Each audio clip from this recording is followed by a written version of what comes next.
ரொம்ப மகிழ்ச்சி. ஆனால் நாம் இப்பொழுது ராமாயணத்திலிருந்து தெரிந்து கொள்ள வேண்டிய சில அம்சங்கள் என்ன? ராமாயணத்துல இப்படிலாம் விஷயங்கள் இருக்கா? கம்பன் இதையெல்லாம் சொல்லியிருக்கிறானா? இப்படிலாம் சிந்திக்க முடியுமா? ஒன்னே ஒன்னாச்சு, கல்யாணத்தன்னைக்கு கல்யாணமான பெண்களை பார்த்து ஒரு விஷயம், எல்லாருக்குமே அந்த ஆசை இருந்திருக்கும். கல்யாணத்தன்னைக்கு மனையில மாப்பிள்ளைய உட்கார்ந்து இருக்கிறார், பெண்ணும் இருக்கிறாங்க, கணவனை பார்க்கணும்னு ஒரு ஆசை. இப்ப இருக்கிற திரும்பி அப்படின்னு கேட்டுலாம். இப்ப எல்லாமே வந்துச்சுல, அது மாதிரி போன்ல பேசிடுறாங்கல்ல. ஆனா அப்ப அப்படி முடியாது பாருங்க. ஆனா பக்கத்தில் இருக்கிற கணவனை கொஞ்சம் ஏறெடுத்து பார்க்க வேண்டும் என்கிற உணர்வு ஒரு பெண்ணுக்கு இருக்குமா? எந்த ஒரு பெண்ணுக்குமே இருக்குமா? இல்லைன்னா ஒரு பெண்ணே இல்லையா? ஆனா கணவன் ஆயிட்டால, அவனை பார்க்கணுமே. ஆனா எப்படி பார்க்கறது? நிமிர்ந்து பார்க்க முகம் வராதான். அந்த காலத்துல நிமிர வராமோ, அப்ப வெட்கப்பட்டு என்ன பண்றதுன்னு தெரியாம தவிப்பாளாம் அந்த பெண். அந்த நிலையில சீதை இருக்கிறாங்க. யோசிச்சு பாருங்க. கூட்டமா கூட்டம் இருக்குன்னு அவ்வளவு கூட்டம். அதுக்கு முன்னாடி கல்யாணம் பண்றதுக்கு என்ன விதியை வச்சுட்டான் ஜனகராஜ சக்கரவர்த்தி? என்ன பண்ணணும்ட்டான்? வில்ல ஒடிக்கணும்ட்டான். வில்ல ஒடிக்கணும்னு மக்கள்லாம் பேசினாங்களா? டே என்னடா அழகா இருக்கான் அந்த ராமன், கருப்பா இருந்தாலும் லட்சணமா கடையா இருக்கானே, நம்ம செஞ்ச மாதிரி அவ்வளவு அழகா இருக்கானே, நல்ல அருமையான பிள்ளையா. இவன்ட்ட உடனே சீனியை கொடுத்து விடுறது இல்லையா? இப்படி புரியாதவனா? வள்ளல் மனத்தை மகிழ்ந்தவன் என்றால் கொள்ளன முன்பு கொடுப்பது எல்லால் வெள்ளம் அனைத்தவன் வில்லை எடுத்து பிள்ளை மட்டது பேதமை என்பார். புரியாத கிறுக்கனாக அந்த ஜனங்க. வெள்ளம் அனைத்தவன் வில்லை எடுத்து பிள்ளை மட்டது பேதமை. பிள்ளைடா, அது சின்ன பிள்ளைடா ராமன். அவன் முன்னாடி இந்த வில்லை போய் இவ்வளவு பெரிய வில்லை போடுவானா? புரியாத கிறுக்கனாக எல்லா உலகம்லாம் பேசிக்கிட்டான். அப்பதான் சொன்னானா, என்ன இந்த இடம் வாங்க போனோம்னா இடம் வாங்க போனோம்னா முதல்ல என்ன பாக்குறோம்? அந்த என்கம்பரன்ஸ் சர்டிபிகேட் பாக்குற மாதிரி வில்லங்க சர்டிபிகேட். இந்த வில்லங்கம்ங்கிற சொல்லு முதல்ல வந்தது எங்க இருந்து வந்துதான்? முதல்ல ராமனுக்கும் சீதைக்கும் கல்யாணம் பண்றோம்னு சொன்ன உடனே வில் ஒரு அங்கமா வந்துச்சு பாருங்க. அப்பதான் வில்லங்கமே வந்துதான். வில்லங்கமே அன்னைக்கு வந்த வில்லங்கம் தான். இப்ப நான் வர்ற வழியில எத்தனையோ வில்லங்கம் வந்துச்சு. அந்த வில்லங்கத்துக்கெல்லாம் ஆதி வில்லங்கம் இந்த வில் அங்க இருக்கு பாருங்க. அப்ப சிவதனுசுவை பாருங்க, என்ன அருமையான விஷயங்களை கம்பன் சொல்றான் பாருங்க. அதுல பிள்ளை முன்ன வெள்ளம் அனைத்தவன் வில்லை எடுத்து பிள்ளை முன்னிட்டது பேதமை என்பார். பேதமைடா, என்னடா புரியாம பண்றீங்க? உடனே கல்யாணம் பண்ணி கொடுங்க. அப்படி அழகு ராமன், அப்படி அழகு சீதை. வெய்யோனுடைய தன்மேனியில் விரிசோதியில் மறைய பொய்யோ எனும் இடையானோடும் இழையானோடும் போனான். மையோ மரகதமோ மறிகடலோ மழை முகிலோ ஐயோ இவன் வடிவென்பது அழியாழகுடையா. ஐயோன்னா இதை விட வார்த்தையே கிடையாது. அவ்வளவு அழகு ராமன், சொல்ல முடியல. ஐயோன்னா இதை விட வார்த்தை இருக்கா? இல்ல. அந்த மாதிரி ராமன் அழகு. அப்படிப்பட்ட அழகான ராமனை பார்க்கணும்னு சீதைக்கு மனசு. எப்ப? மனையில் இருக்கிற போது, திருமணமான திருப்புட்ட போற நேரத்துல பார்க்கணும்னு நினைக்கிறான். எப்படி பார்க்கறான்? கம்பன் சொன்னா, அந்த காலத்துல இருந்து அவளுடைய அறிவு பாருங்க. கையில அப்படி கண்ணாடி வளையல் பட்டையா போட்டிருந்தான். வளையல் கல்யாணத்துல பட்டையா போட்டிருந்த கண்ணாடி வளையல அப்படி நீட்டி திருப்புற மாதிரி செஞ்சு அந்த கண்ணாடி வளையல் வழியா ராமனுடைய முகம் தெரிந்ததாம். அது வழியாக பார்த்து ராமனை மகிழ்ந்தாராம். என்ன அழகுவார்! கைவளை திருத்து கண்ணினால் உணர்ந்தாள். இதை விட ராமன் சொல்ல முடியுமா? சின்ன சின்ன விஷயங்கள் தான், ஆனா கேட்கறதுக்கு என்ன அழகா இருக்கு பாருங்க. அப்படி ஒரு பண்பு அன்னைக்கு இருந்தது, அன்னைக்கு இருந்த பெண்கள்கிட்ட. இப்ப இன்னைக்கு மெட்ராஸ்ல பாக்குற வீட்டு வாசல்ல ஒரு பிச்சைக்காரன் பிச்சை கேட்டான். அம்மா தாயே சோறு குழம்பு இருந்தா போனா அம்மா சோறு குழம்பு சாப்பிட்ட பிச்சைக்காரன் நல்லா அம்மா சமைக்கிறேன். இந்த உப்பு புளி காரமெல்லாம் பார்த்து போடப்படாதான்னா வந்துச்சு பாருங்க கோவம்.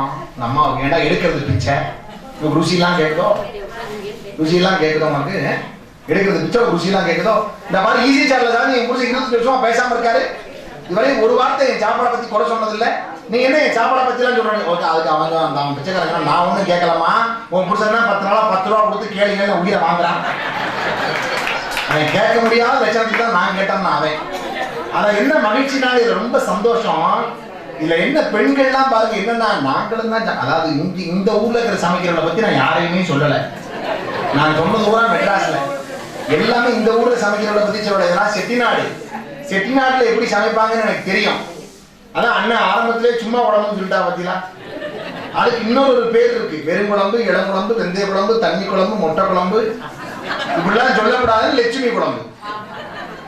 பாசிட்டிவா சொல்றது. எவ்வளவு பேர் பாருங்க குழம்புல. ஆனால் ஒரு மிகப்பெரிய ஒரு இலக்கியத்தினுடைய தத்துவம் ஒரு குடும்பத்தை, ஒரு சமூகத்தை மிகப்பெரிய அளவில் நிலைநிறுத்த வேண்டும் என்று சிந்தித்தது. இந்த அருமையான இடத்தில் நான் சொல்வது என்னவென்றால், சென்ற ஆண்டிலே அண்ணன் வீரப்பன் அவர்கள் உடல்ல குறைவாக இருந்த போதும், இந்த ஆண்டிலே கமலம் ஆட்சி அவர்கள் உடல்ல குறைவாக இருந்த போதும், அவர்கள் மனதிலே இருந்த மிகப்பெரிய நம்பிக்கை, நம் ராமர் இருக்கிறார், நம் ராமர் இருக்கிறார், நம் ராமர் இருக்கிறார் என்பதுதான். இந்த ராமன் என்கிற நம்பிக்கை இருக்கு பாருங்க, அது நமக்கு மட்டும் இல்ல, மகாத்மா காந்திக்கே இருந்த நம்பிக்கை ராம் தான். இந்தியாவுக்கு விடுதலை கிடைப்பதற்கு மிகப்பெரிய பாடுபட்டாரே மகாத்மா காந்தி. அந்த மகாத்மா காந்தி கடைசி வரை சொன்ன ஒரே மந்திரம் ராம் ராம் ராம் ராம் ராம் ராம் ராம். அதான் சொன்னார். கடைசியில் நாத்துராம் கோட்சே இருக்கான் பாருங்க, துப்பாக்கியில சுட்டா அப்பவும் ராம் ராம் ராம் ராம்னு சொல்லி கீழே வந்தாராம். ஐயோன்னு கத்தல, அழுகல, அம்மான்னு சொல்றாங்க. அப்ப எந்த அளவுக்கு ராம் சொல்லியிருப்பாரு. அதான் சொன்னா ஒரு கவிஞன், புதுக்கவிஞன், சுட்டவன் பெயர் நாத்தூராம், அவர் சுட்டாராம் இவர் செத்தாராம். அதுலேயும் ராம் இருக்கு. என்ன அருமை, அவர் சுட்டாராம் இவர் செத்தாராம். வாழ்க்கையில் என்ன பெரிய விஷயமாங்க, ஒருத்தர் ரொம்ப பெரிய பாவமே செஞ்சான். பாவம்னா சொல்ல முடியாத பாவம், இதுக்கு மேல பாவம் கிடையாது. நேர அவன் வந்து கணக்கு எழுதி எதுக்கு நேர போவான், நரகத்துக்கு நினைச்சான். அவன் நேர மோட்சத்துக்கு போயிட்டான். அங்க பாத்தீங்கன்னா சித்திரகுப்தனுக்கு எல்லாம் கணக்கு படிக்கும் போது யமதர்மராஜாவுக்கு சந்தேகம் வந்துச்சு, பாவம் என்னடா செஞ்சாங்க, வேண்டாம் உள்ள வந்தான்னு கேட்டான். சித்திரகுப்தன் சொன்னா, எப்பவுமே பாவம் செய்யறவன் தான் இவன். ஆனா என்ன பண்ணிட்டான், ஒவ்வொரு தடவையும் பேசும்போது இவர் வந்தாராம், அவர் போனாராம், அதை அவர் கேட்டாராம், இவர் அதை கொடுத்தாராம், இப்படி பண்ணினாராம், இப்படி செய்தாராம் என்று லட்சக்கணக்கான வார்த்தைகளை ராம் ராம் ராம் என்று முடிகின்ற வார்த்தைகளாக அவன் சொன்னதனாலே அவனுக்கு மோட்சம் சித்தித்ததுன்னு சொன்னான். வார்த்தைகளால் கூட ஒரு மோட்சத்தை அடைய முடியும், நல்ல நல்ல வார்த்தைகளால். இப்ப நீங்க பேசுறேன்னா நீங்க கேக்குறீங்க, பேசினால் ராம்னு சொன்னா மோட்சம், ஆனா கேட்டாலே பெருமை உண்டா. வள்ளுவர் சொன்னாரு, கத்திலன் ஆயினும் கேட்க, கேட்டாலே போதும். எவ்வளவு பெரிய விஷயங்கள் அடங்கி இருக்கிறது. சில பேச்செல்லாம் நம்ம ஊர்ல தான் இந்த மாதிரி வைக்கிறோம், இந்த மாதிரி உட்கார்ந்து கேட்கிறோம். வீடுகளில் பிரசங்கங்கள் இந்த ஆயிரம் காரணமா நம்ம தமிழ்நாட்டில் நடந்துட்டு இருக்கு. நல்ல விஷயங்களை சொல்றோம். குடும்பத்துல இந்த ராமாயணத்தை ஏன் படிக்கணும்? மகாபாரதத்தை படிக்கிறது இல்லை எங்கேயுமே, ராமாயணம் தான் படிக்கிறோம். ஏன் ராமாயணம் படிக்கிறத வச்சமா, மகாபாரதம் அண்ணன் தம்பி அங்காளி பங்காளி சொத்துக்காக அடிச்சுக்கின சண்டை, அதை வீட்டுல படிக்கப்படாது, அது சண்டை வந்துடும் வீட்டுல. பாரதம் அப்படி, ராமாயணம் அப்படி இல்லை. காட்டுக்கு வேணாம் தம்பி ஆகட்டும்னு ராமன் போறான், தம்பி எடுத்துட்டு போறான்னு அம்மா சொன்னதுனால. குடும்பத்தில் அப்படிலாம் இருக்கத்தான் செய்யும், கூனி மாதிரி ஒரு கேரக்டர், அதுக்காக பார்க்கப்படாது. ஒரு பெரிய குடும்பம்னா அதுல கூனி இருப்பா, கோசலை இருப்பா, கைகை இருப்பா, சுமித்திரை இருப்பா, எல்லாரும் இருப்பாங்க. ஆனா நம்ம பார்க்க வேண்டியது என்ன, தர்மத்தை தான் பார்க்கணும். இப்ப கூனி மாதிரி ஒரு கேரக்டர் பண்ண வேலையினால ராமன் காட்டுக்கு போறான், வேணா தம்பி எடுத்துக்கிட்டோம்னு. ஆனா தம்பி ஆகிய பரதன் வந்து எடுத்துக்கிட்டானா, எடுத்துக்கலையே. தாயை திட்டா, நீ தாயா, நீ தாயல்ல பேய், நான் உன்கிட்ட கேட்டேன் இந்த அரச, கேட்காம இதுக்கு வாங்கி கொடுத்த, எனக்கு நல்லது பண்ணலையே, நீ தர்மத்துக்கே நல்லது பண்ணலையே, உனக்கே நீ நல்லது பண்ணலையே அப்படின்னு கேட்டான். எனக்கு நல்லையும் இல்லை, உனக்கு நல்லையும் இல்லை, அத்தர்மமே நோக்கி அதற்கு நல்லையும் இல்லை, எதற்குமே நல்லது பண்ணலையே, நீ இப்படி பண்ணிட்டே நீ அப்படி கேட்டான் தாயிட்ட. பரதன் நல்லவன், அவனை எடுத்துக்கல. சொத்தை எடுத்துக்கப்பா, நாட்டை எடுத்துக்க. எவ்வளவு பெரிய சக்கரவர்த்தி, அயோத்தி கோசலமான நாடு, கோசல நகரம், அயோத்தி நகரம்னா அவ்வளவு பெரிய கோசல நாட்டுடைய சிறப்பு. கோசல நாடு எப்படி நாடா, அந்த ஊர்ல வள்ளலே கிடையாதான். ஏன், வறுமையும் ஒருத்தன் கிடையாது. ஐயா தாரான்னு கேட்கறதுக்கு ஒரு வேலும் இல்லை, அப்ப எப்படி வள்ளல் வருவான்? அப்படி நாடு. அந்த ஊர்ல உண்மையே கிடையாதான், ஏன்னா பொய்னு ஒண்ணு தனியா கிடையாதான், எவன் பொய்னு பேச மாட்டான், அப்ப உண்மையும் தனியா தெரியாது இல்ல. அப்படி ஒரு நாடு. அந்த நாட்டுல கோசலம்னா என்ன அர்த்தம், அசலம்னா மயில்கள்னு அர்த்தம். கா உசலம், கா உசலம்னா மயில்கள்னு அர்த்தம். மயில்கள் மிகுதியாக இருந்து ஆடக்கூடியது. அப்படின்னா என்ன அர்த்தம், எப்போதும் மழை வர மாதிரி இருக்கும். இப்ப கோயில் யானைக்கு பணம் கொடுங்க, கோயில் யானைக்கு கையில காசு கொடுத்தோம்னா துதுக்கியை தூக்கி நம்ம தலையில வச்சா ஆசீர்வாதம். கோயில் யானைக்கு பணம் கொடுத்தா துதுக்கி தூக்கி தலையில வைக்கும். எங்கேயாவது ஒரு மயிலுக்கு 10 ரூபா கொடுத்து ஆட சொல்லுங்க பார்ப்போம், எந்த மயிலும் ஆடாது. பணம் கொடுத்து ஆட சங்கதி மயில்கிட்ட கிடையாது. மழை வந்தால் மேகம் வந்தால் மயில் ஆடுமா? ஏன் தெரியுங்களா? அது இயற்கையா அது ஆடுறதுடைய தத்துவம் வேற. நம்முடைய மக்கள், நாம் வாழக்கூடிய மக்கள், மழை வந்தால் பயிரிட்டு செழித்து வாழ்வார்கள். அவருடைய வாழ்க்கையும் வளமாகும், நமக்கும் உணவு கிடைக்கும். வயல்கள் மூலமா, நெற்கதிர்கள் மூலமான மகிழ்ச்சி மிகுதியினாலே ஆடுமா மயில்கள். என்ன அழகு பாருங்க. அந்த மயில் ஆடக்கூடிய காட்சிக்கு அப்படி சொன்னாங்க பெரியவங்க. அதான் கா உசலம்னா மயில்கள் மிகுதியா ஆடக்கூடிய நாடு அது கோசலம். அயோத்தி தான் என்ன தெரியுங்களா? அயோத்தி நகரம் அதான் மையம் கோசல நாட்டுல. அயோத்தியான்னா யுத்தம் யுத்தம் யுத்தம் நடக்கக்கூடியது நாடு, யுத்த நாடு. அதுவே நடக்காத நாடு அயோத்தி நாடு. யுத்தமே இல்லாத ஒரு நாடு அயோத்தி நாடு. அதான் அயோத்தி, யுத்தமே இல்லாதது. இப்ப என்ன சொல்றோம்? மலம் அப்படின்னா ஆசைகளும் ஆணவங்களும் நிறைந்தது. அமலம்னா அது இல்லாததுன்னு அர்த்தம் சொல்றோம் இல்லையா? அந்த ஆங்கிற எடுத்து சேர்த்து கொண்டால் அதுக்கான பொருள் எதிர்மறை ஆகிறது. அதுபோல அயோத்தி என்றால் யுத்தமே நடக்காது. அந்த நாட்டை எடுத்துக்கிட்டான்னா ராமன் எடுத்துக்காம போயிட்டான் சொன்னதுனால, பரதன் எடுத்துக்கல, பின்னாடி இருந்தான் பாருங்க லட்சுமணன், அண்ணோட போயிட்டான், காட்டுக்கு போயிட்டான். சத்துருக்களே இவங்க 3 பேர் எடுக்காதே, நாம எடுத்துக்க போறோம்னு அவனும் போயிட்டான். இவ்வளவு நாள் இப்படிப்பட்ட 4 பேர் பிறந்தார்களே, ஒருத்தன் இல்ல 4 பேர் 4 திசையா இருக்கான் இன்னைக்கு. ஆனா அன்னைக்கு பிறந்தவங்க 4 பேரும் தனக்கு சொத்து வேண்டாம், அன்புதான் முக்கியம் என்று கருதிய சகோதரர்களுடைய பெருமையை சொன்னதனாலே தான் ராமாயணத்தை வீட்டில் படிக்க வேண்டும் என்று பெரியவர்கள் சொல்லியிருந்தார்கள். கைதட்டிய 17 பேருக்கு ரொம்ப நன்றி. ஏன்னா கரெக்டா 17 நான் பிறந்த தேதி 17 அதுக்காக சொல்லுங்க. ஏன் அந்த 17 சொல்றீங்கன்னு கிளந்து நம்ம மக்கள் வித்தியாசமா ரசிப்பாங்க பாருங்க. நாங்க பல இடத்துல பார்க்க போறது மக்கள் ரசிக்கும் போது. அப்பதான் மதுரை தாண்டி ஒரு ஊர்ல திருக்குறள் பெருமையெல்லாம் சொன்னேன். திருக்குறள்ல காணாதெல்லாம் காணலாம் பட்டான்னு ஒரு கிழங்கு எதிர்த்து எங்களோட அண்டாவை காணாம போயிடுச்சு. அங்க பேசி வெளியே வர முடியாது. அப்படி வித்தியாசமான மக்கள் வர்றது. ஆனா இங்க நம்ம செட்நாட்டில் அப்படி கிடையாது. மகாத்மா காந்தியை பற்றி சொன்னேன் பாருங்க, ராமநாமத்தின் பெருமையை இந்தியாவிலேயே தெரிஞ்சுங்க. நான் பேசுறேன்னா சாதாரணமான இடம் இல்லை. நம்ம இங்க இருக்க ஊர், நீங்க வந்திருக்க ஊர் சாதாரணமான ஊர்ல. மகாத்மா காந்தி வாழக்கூடிய காலத்தில் ராம் ராம் ராம் ராம் ராம் என்று சொன்னாரே மகாத்மா காந்தி, அவர் வாழக்கூடிய காலத்தில் அவர் பின்னாலேயே போய் அவர் எங்கெங்கெல்லாம் போனாரோ அந்த அத்தனை இடத்துக்கும் அவர் பின்னாலேயே போய் அவர் வாழ்க்கையை படமாக்கிய பெருமை, அவர் வாழ்க்கையை படமாக்கி ஒளிப்பதிவு ஆவணமாக்கிய பெருமை இந்த கோட்டையூரிலே பிறந்த ஏ.கே. செட்டியாருக்குத்தான் உண்டு. ஏ.கே. செட்டியார் இருக்கிறாரே, ஏ கருப்பன் செட்டியார் என்கிற பெயர் அவருக்கு. ஏ.கே. செட்டியார் அவர்கள் 50,000 அடி அளவுக்கு படச்சுருள்களை எடுத்தார். மகாத்மா காந்தியுடைய வாழ்க்கை படங்களை, வாழ்க்கை பதிவுகள். அப்போ அமெரிக்காவில் இருக்கக்கூடியவர்கள் நல்லா தெரிஞ்சுக்கிறீங்க. அவரு இத தீர்மானம் பண்ணாருன்னா, தீர்மானம் ஐசனோவர் தீர்மானம் பண்ணாருன்னா இந்த படத்தை எல்லாம் வெளியிடலாம்னு இங்கிலாந்து அரசுல முடிவு பண்ணாங்க. ஆனா அப்ப என்ன முடிவு பண்ணாங்கன்னா, அந்த நேரத்துல இவர் எடுத்து கொடுத்ததுல இருந்து ஒரு 500 அடி மட்டும் கொடுங்க. மகாத்மா காந்தியை பத்தி அப்ப உலக ரீதியான பதிவு ஒரு போராளி இருந்தது. போராளி அல்ல, அவர் ஒரு சிறந்த அகிம்சாவாதி என்று மக்களுக்கு அறிவிக்க வேண்டும் என்பதனால இந்த 500 அடி அளவிலான பதிவை மட்டும் நீங்க அனுப்பி வைங்க. முக்கியம் இதான். இப்ப இந்த 500 அடி அளவிலான பதிவை மட்டும் ஏ.கே. செட்டியார் அனுப்பி வச்சார்.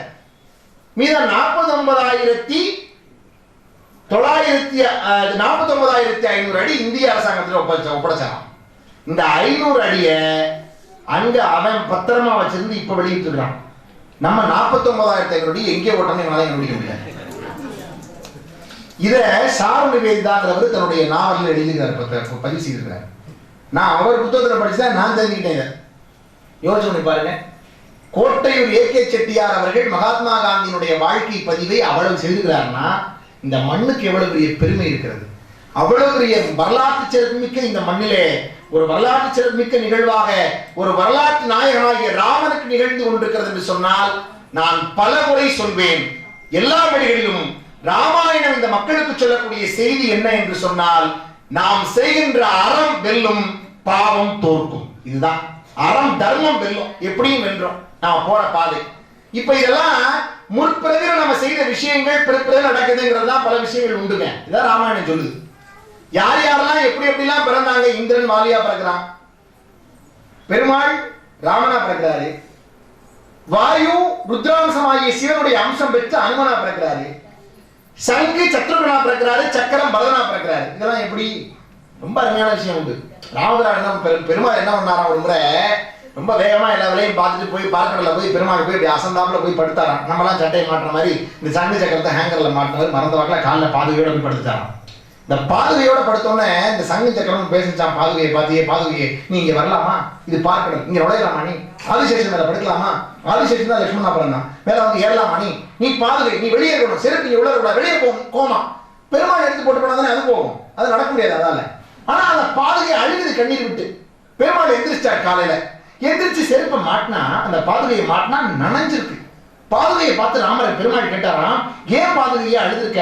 பாதுகை சொல்லிச்சான், அந்த சங்கம் சக்கரம் என்னை கண்டபடி வந்துச்சு, தெரியாம உள்ள வந்துட்டேன், நான் தெரிஞ்சா வந்திருக்க மாட்டேன், நீங்க தானே போட்டு வந்தீங்க, நானாவா வந்தேன், உங்களுடைய கட்டளைக்கு உட்பட்டு நான் வந்துட்டேன், நான் வேணும்னு வரல, இப்படி இந்த மாதிரி திட்டு அப்படியா திட்டுனுச்சு அப்படின்ட்டு ரெண்டு பேரும் இதற்கான பலனை ஒரு பிறவியில் அடைவீர்கள் சபிச்சுட்டாங்க சொன்னவங்க. அதனாலதான் சங்கு சத்ருகனா பிறந்தாரு, சக்கரம் பரதனா பிறந்தாரு. ராவண லட்சுமணன் காட்டுக்கு போனவன ராவனுடைய பாதுகையை கஞ்சி கூத்தாடி வாங்கிட்டு தலைமையில அந்த பாதுகையை வச்சு அடித்தளம் இரண்டையும் அழுத கண்ணினான், முடித்தளம் இவை என முறையும் சூடினான்னு ராமனுடைய பாதுகையை தலைமையில வச்சு பாதுகாப்பட்டாபிஷேகம் பண்ணி 14 வருஷம் அதை தொழுது பூசை பண்ணித்தான் இவங்க 4 பேரும் நாட்டை நடத்தணும்னு அந்த பெருமாள் வச்சார். எந்த ஒரு விஷயமும் யாரையும் நம்ம குறைவா நினைக்கக்கூடாது. எந்த ஒரு மனிதரும் சாதாரண மனிதர்கள் அல்ல.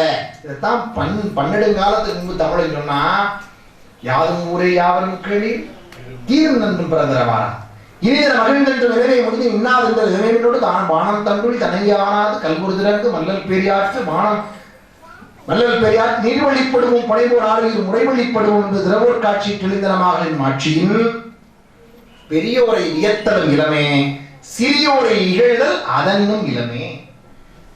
சங்க இலக்கிய பாட்டு அப்படித்தான் இருக்கும். சில பாட்டு வந்து பழைய காலத்தில் உள்ள பாட்டுலாம் சொல்ல முடியாது, ரொம்ப கடுமை. அதுவும் சங்க இலக்கியம் இன்னும் கடுமையா இருக்கும், சொல்றதே கஷ்டம்.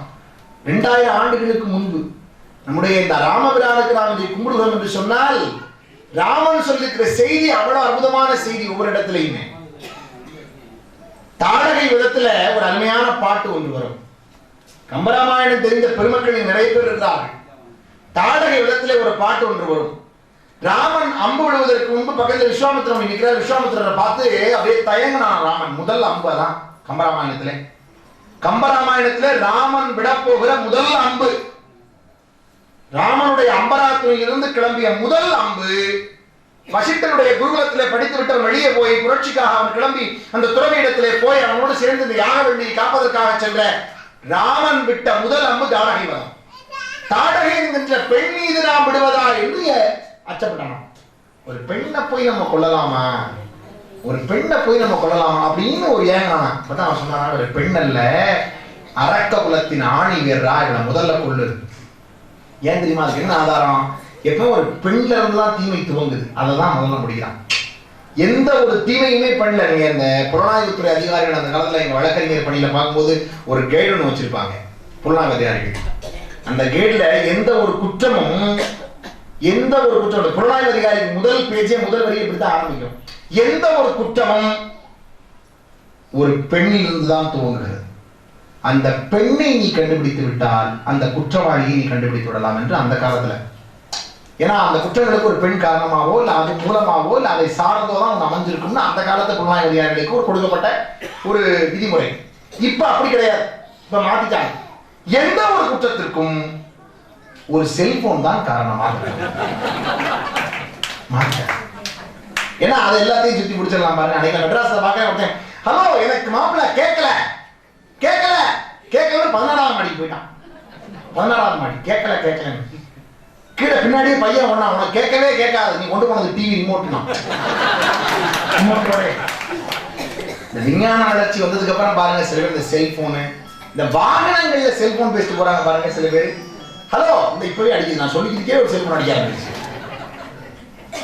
அது என்னன்னா சில பேருக்கு நான் பேசிக்கிட்டு இருக்க பேச்சு பிடிக்கலன்னா சும்மா இருக்க செல்போனை ஹலோ எடுத்துக்கலாம் வெளியே போயிடுறாங்க. அது ஒரு சங்கடமா இருக்கு. என்ன எங்க சிவானந்த வேற ரகசியமா சிக்கிறாரு. என்ன மகிழ்ச்சின்னா இந்த செல்போன் வந்ததுக்கு அப்புறங்க இந்த வண்டி ஓட்டும் போது பேசுறாங்க பாருங்க சில பேர், இந்த வந்துட்டேன் நேர லாரிக்கு வந்துட்டேன் பின்னாடி, அவனுக்கு இன்கமிங் ஃப்ரீ. இது என்ன பெரிய விஷயம் பாருங்க. இப்ப அதனாலதான் அந்த ஹெல்மெட் ஒன்று போட சொல்றாங்க. ஹெல்மெட் கண்டிப்பா போடுங்க, ஹெல்மெட் கண்டிப்பா, நான் பல மேடையில் அதை சொல்றது உண்டு, ஹெல்மெட் கண்டிப்பா போடுங்க, தலைக்கவசம் அணியுங்க அப்படின்னு சொல்றாங்க பாருங்க. அப்படித்தான் ஒரு பொண்டாட்டிக்கு கிளம்பும்போது புரிஞ்சு சொன்னா அந்த வீட்டுல வந்து ஹெல்மெட் கிடையாது கிளம்பையில. அவன் சொன்னா இங்கே நம்மகிட்ட ஹெல்மெட் வாங்குற அளவுக்கு வசதி இல்லை, ஆனால் வண்டி எப்படியே வாங்கிட்டேன், கடை கொடுத்து கடை வாங்கிட்டேன், அவன் இன்ஸ்டால்மெண்ட்ல அவன் பாடி போய் போறேன். ஆனால் அந்த ஹெல்மெட் வாங்குற அளவுக்கு இல்லாமல் இருக்கு. என்ன பண்ணுறதுன்னா உடனே அவன் ஒரு ஐடியா கொடுத்து ஒரு அலுமினிய குண்டாஞ்சட்டி எடுத்து 2 ஓட்டையை மட்டும் போட்டு அதில் மேலாப்புல கருப்பு பெயிண்ட் அடிச்சு பின்னாடி வச்சுட்டு போலீஸ் வந்தா மாட்டிவிட்டு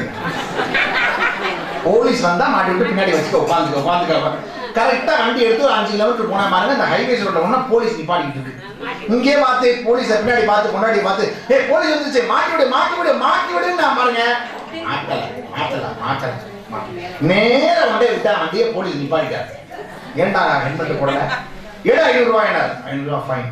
ஒன்னு அவன் மேற்கொண்டு கொண்டாடி சும்மா இருக்காம சார் நான் என்னன்னு கேட்டார் போலீஸ், எங்கள்கிட்ட ஹெல்மெட் கிடையாது, ஆனா அலுமினிய குண்டாஞ்சட்டி வச்சிருக்கேன், அதுல பெயிண்ட் அடிச்சு மாட்டுவோம்னா.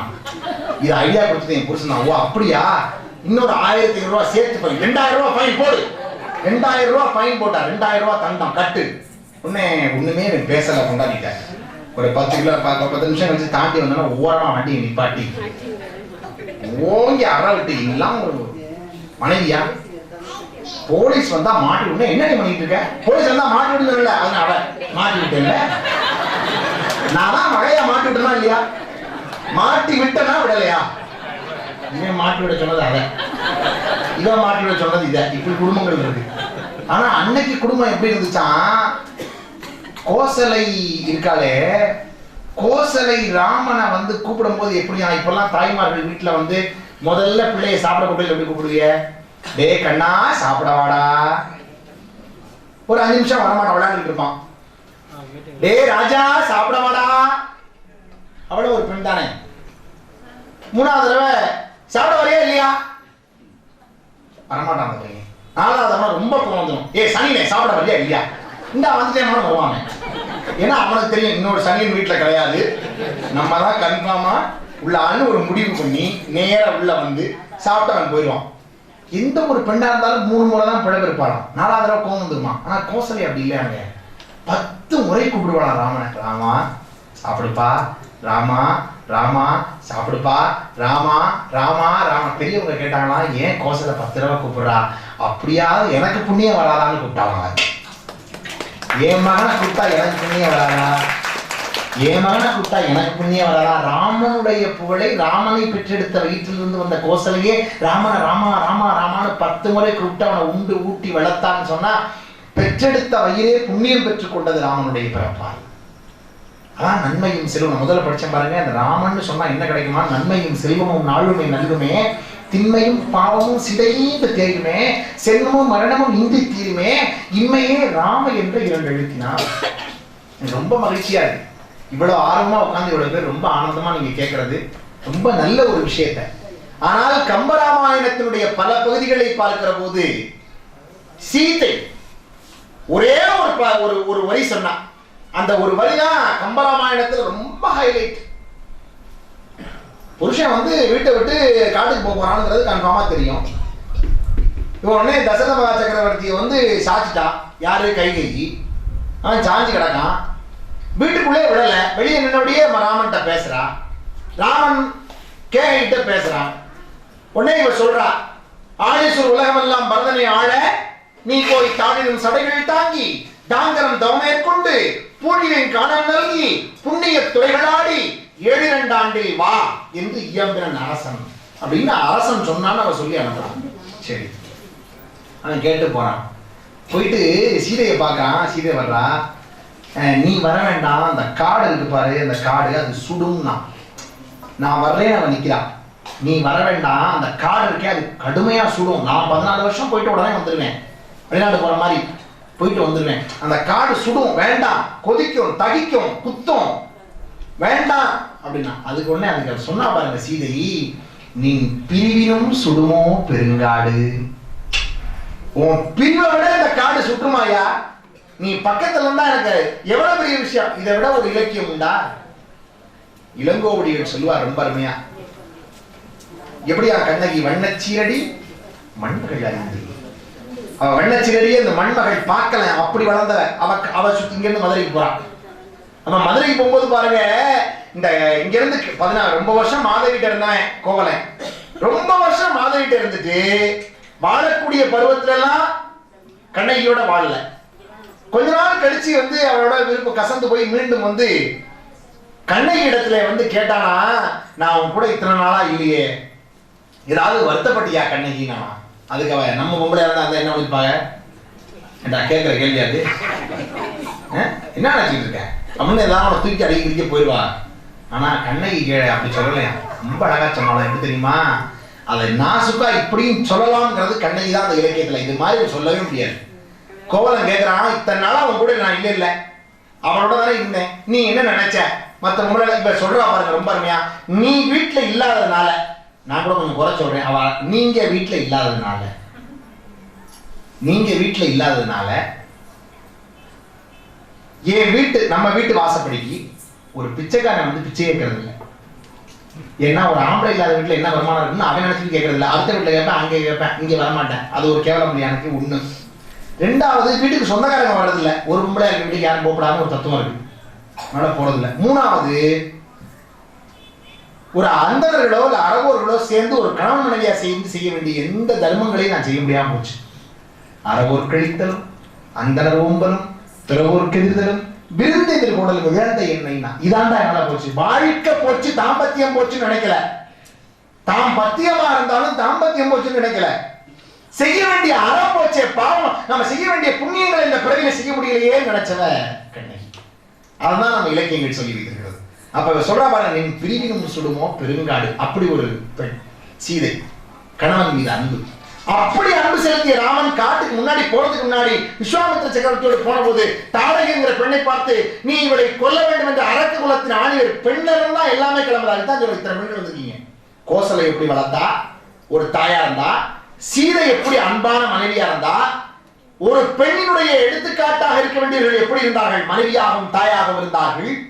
இருக்கக்கூடாத பெண் எப்படி இருந்தாள், தாடகை எப்படி இருந்தாள், அரக்க குலத்தின் ஆணியர் இவளை முதல்ல அழைச்சுடுச்சின்னா அவரை வரிசையா போகடா, முதல்ல இந்த அஸ்திவாரத்தை முதல்ல ஒழினா எப்படி, அதான் முதல்ல தாடகை. அதை சொல்ற மாதிரி அருமையான பாட்டுல, சொல்லக்கும் கடிக வேக சுடுசரம், சொல்ல சொன்னோம்னா அங்க கேட்குது, அது மாதிரி ராமனுடைய அம்பு போகுமா. சொல் ஒக்கும் கடிய வேக சுடுசரம் கரிய செம்மல் ஆள் ஒக்கும் நிறத்தினால் மேல் விடுத்தலும் வகிர குன்ற கல் ஒக்கும் நெஞ்சில் தங்காத அப்புறம் கழண்டுகள்லா புல்லர்க்கும் நல்லோர் சொன்ன பொருள் என போயிற்றென்றோ.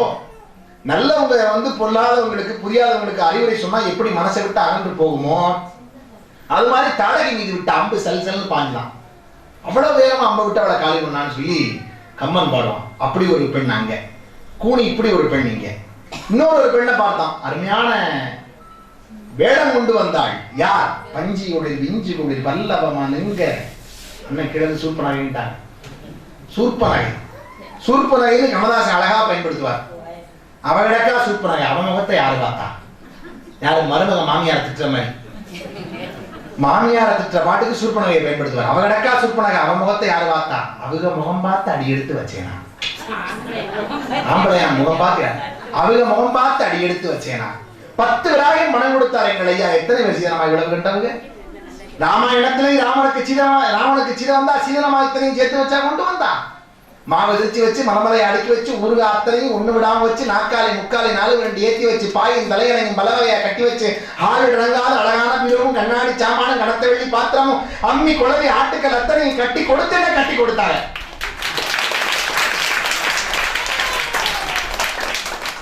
ரொம்ப பேர் நம்ம லிஸ்ட் சரியா இருக்கான்னு பாத்துக்கலாம். வைரத்தால் கண்டசரம் அழகாப்பு மோதிரங்கள் சிறுதாலி பெருதாலி சுட்டியெல்லாம் சீராக தூக்க முடியாம தூக்கும் கழுத்தூர் 300 பவனுக்கு முள்ளங்கி 10 போல் எங்கைய ஆத்தா எனக்கு கொடுத்தாங்க. ஒருவேளை சொத்துக்கு நாதி இல்லை வீட்டில். மாமியாக்காரனா மனசு இருக்க கூடாதா? சாமியாரா ஆக ஓமான விட்டு இருந்தா நான் இங்க வந்து நாத்தச்சோறு போகணும். கேள்வி பாருங்க, என்ன அருமையான கேள்வி.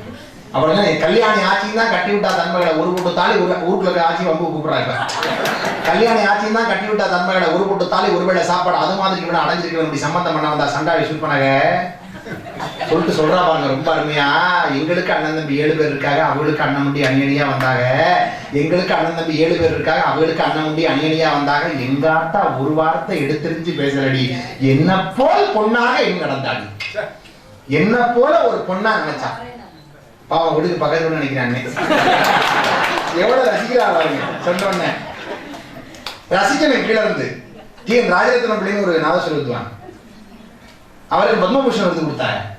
விருது கொடுத்தோன்னு நிருபர்கள் கேட்டா டெல்லியில விருது வாங்கி ரொம்ப சந்தோஷம் ஐயா, இந்த விருதை விட சிறப்புக்குரிய நிகழ்வு ஏதாவது கருதுலாம் கேட்டாங்க. அப்ப அவர் சொன்னாரா, ஒண்ணு அந்த காரக்குடி பக்கம் கல்யாணத்துக்கு வாசிக்க போயிருந்தேன் சின்ன பிள்ளை இளமை காலத்துல. அப்ப இந்த பெண் மாப்பிள்ளை அழைச்சு போகும்போது நான் மட்டும் முன்னாடி வாசிச்சு போனேன் 6 மணிக்கு மேல. முன்னாடி